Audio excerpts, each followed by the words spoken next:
بسم الله الرحمن الرحيم اقرأ باسم ربك الذي خلق خلق الإنسان من علق اقرأ وربك الأكرم الذي علم بالقلم علم الإنسان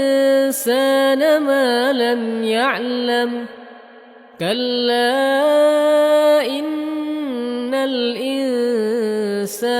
ليطغى أن رآه استغنى